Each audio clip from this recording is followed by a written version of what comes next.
Bonjour à tous, c'est le magnifique prix de Bourgogne qui servira de support au quintet de ce dimanche à Vincennes, épreuve qualificative au prix d'Amérique. 2100 mètres à parcourir, ils ne seront plus que 17 au départ, après le forfait du numéro 18 Banderasby. On aperçoit le tableau, là, Sinmarosa a vraiment joué de malchance dernièrement, le jour où ça se passera bien, elle pourra surprendre. Voilà, celui qui a une place, faut la glisser, mais c'est pas facile avant le coup. J'adore le numéro 2, Don Fanucci Z, il mérite un bon billet, on en reparle. Emeraude de Baie, on va reparler également le numéro 3, Guderi Pré.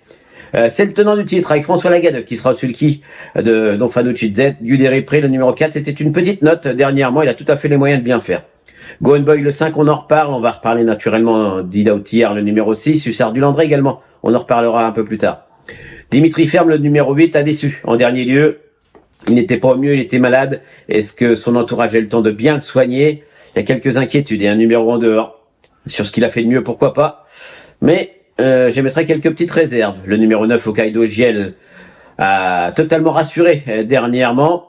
Il a malheureusement hérité du numéro 9, mais c'est un cheval qui apprécie particulièrement les 2100 mètres. Il avait d'ailleurs remporté le René Ballière sur ce parcours. Seul problème, c'est qu'il ne faut rien faire de la course comme en dernier lieu et attendre.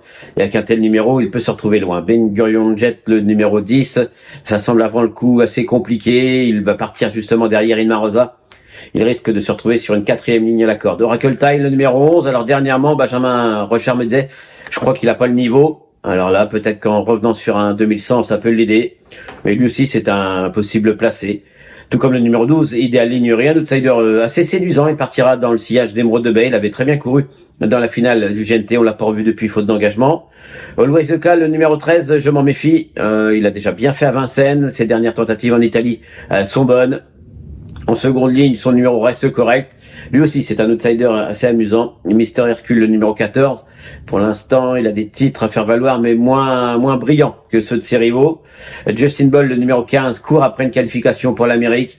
L'autre jour, Desferry n'était pas à l'aise. Cette fois-ci, ça peut mieux se passer. Et pourquoi pas accrocher une place avec Mathieu Mottier à son sulky, puisque Pierre Verva est retenu sur Emeraude de Baie. Il n'y aurait pas crié au scandale. Et Happy and Lucky, le numéro 16, est à la recherche de son meilleur niveau. Elle prépare des épreuves autres montées, notamment le cornelier. Et Josh Power, le numéro 17, est d'ores et déjà qualifié. Et son entourage veut lui donner une bonne course, mais peu importe le résultat. Bon, faut savoir que l'an dernier, dans cette épreuve, le 16, le 17 et le 18 avaient fait l'arrivée. Voilà, c'est assez dit. On fait le papier.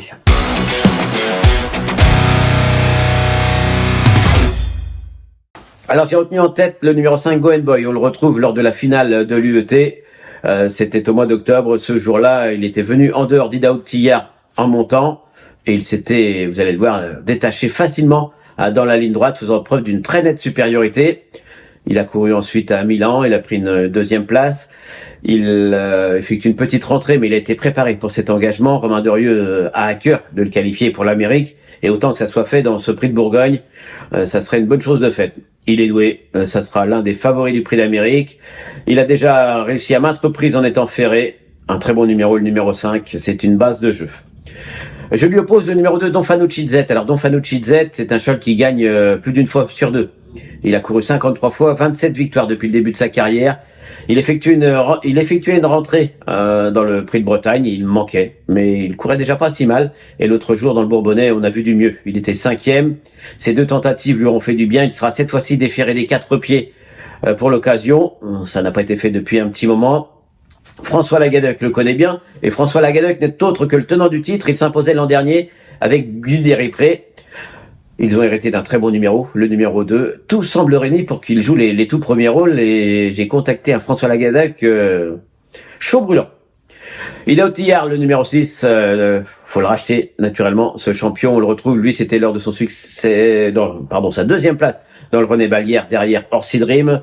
Ce jour-là, il était venu en tête assez rapidement, mais il n'avait rien pu contre le champion de Pierre Belloche dans la phase finale. Alors c'est un petit X comme on dit, puisqu'Ida Outillard a vraiment déçu lors de sa dernière tentative. Il a été victime de la leptospirose.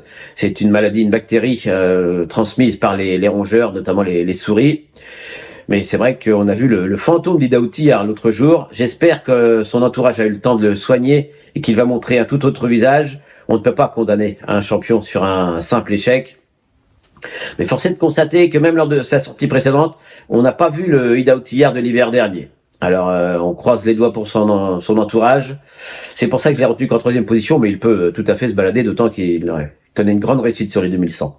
Émeraude de Bay, le numéro 3, on la retrouve lors de sa qualification dans le Prix du Bourbonnais, sa 2e place. Là aussi, elle était très bonne parce qu'elle était venue en dehors de Fakir de Mahé qui animait l'épreuve. On n'a pas l'habitude de la voir justement en dehors dans la partie montante. Et malgré tout, elle avait réussi à conserver courageusement la 2e place. On sait qu'elle est encore mieux sur les parcours réduits. Elle a hérité d'un très bon numéro. Pierre Verva la connaît désormais. Et Benjamin Goethe, son entraîneur, m'a dit, ce n'est pas une course de maintien en condition. Je veux qu'elle fasse une vraie course. Elle va défendre sa chance comme si elle disputait le Prix d'Amérique. Donc, priorité avec un bon numéro. Et je terminerai ces priorités avec le numéro 7, Hussard du Landré. On le retrouve lors de son brillant succès dans le Prix de Bretagne. Ce jour-là, il avait pris assez rapidement la tête et il s'était montré, du moins il était venu prendre la tête un peu avant la mi-parcours et il s'était montré très fort pour résister à Sand Moteur jusqu'au bout, de peu, mais voilà, il avait gagné le Prix de Bretagne. Alors dernièrement, il est parti un petit peu en mode décontracté dans le Bourbonnais et quand il n'est pas dans l'ambiance, il est nul, pour reprendre les propos de son entraîneur. Il sera beaucoup plus réveillé. Je l'ai croisé tout à l'heure à Grosbois. Il partait encore travailler ce vendredi matin. Donc là, il est fin prêt. Il faut faire une vraie course, disait Benoît Robin. Un numéro un peu en dehors. Mais il faut savoir qu'il était 4e de ce Prix de Bourgogne en faisant un truc l'an dernier, en se montrant très courageux. Donc il va renouer avec les bonnes performances qui sont pas si lointaines puisqu'il gagnait le Prix de Bretagne.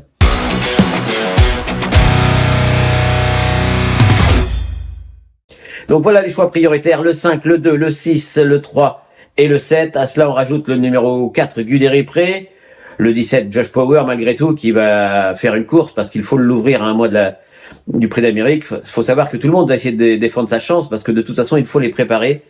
Et mon dernier choix, ça sera Oloezeka, le numéro 13, qu'on a vu bien faire en Italie ces derniers temps et qui a déjà bien fait en France. Un petit cheval de la Réunion, le 601, Jalenza du Bocage. Alors c'est vrai que ces derniers résultats sont pas spécialement flatteurs.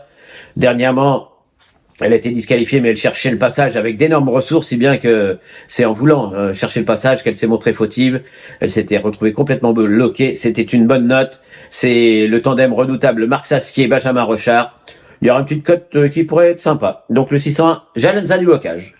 Merci à tous de nous avoir suivis et à très bientôt pour un nouveau numéro de 100% Quintet.